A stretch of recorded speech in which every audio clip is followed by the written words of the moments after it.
Now, continuing where we were for question number 19, I probably should have included this with a previous video clip, but the question says, what effect will this process, referring to question number 19, have on the temperature of the surrounding?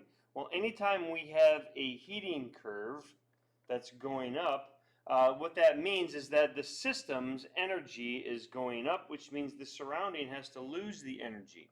So we can say, since the surrounding is losing the energy, the surroundings would be cooler, since the energy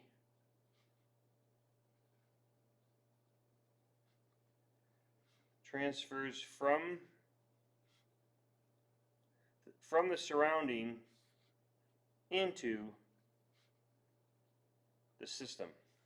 Okay, so the energy, the surrounding would be cooler. Let's take a look at question number 21.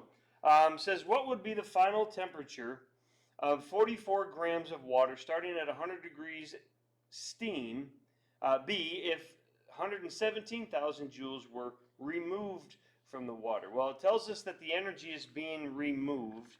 So when the energy is being removed, we're going to have a cooling curve. So we want to go ahead and draw in our cooling curve. Again, 5 segments here going all the way down.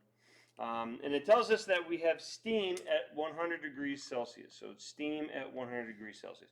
And it asks, what's the final temperature of the water? So we could assume then that it's actually going to condense all the way into water, and then from there it's going to continue to cool down.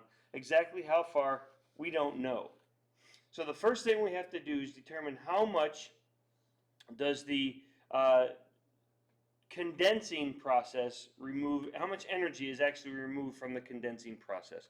So to find the Q value, oh, I forgot to change colors. To find the Q value, we take the mass times the heat of vaporization. Our mass is 44 grams.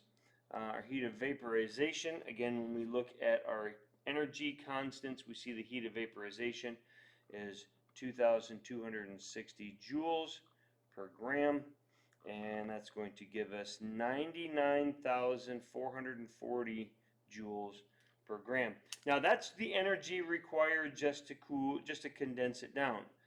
We need to figure out how much is left in order to continue to cool down this now water. So we'll take the 117,000 joules minus 99,440 joules, and that's going to give us about 17,560. And that's the amount of energy that's available to continue to cool down our water. So we're going to remove 17,560 degrees in order to cool our temperature down. So we're going to use Q over M times C, where Q is 17,560 joules. Our mass is 44 grams. Our specific heat, since we are now dealing with liquid water, is 4.18.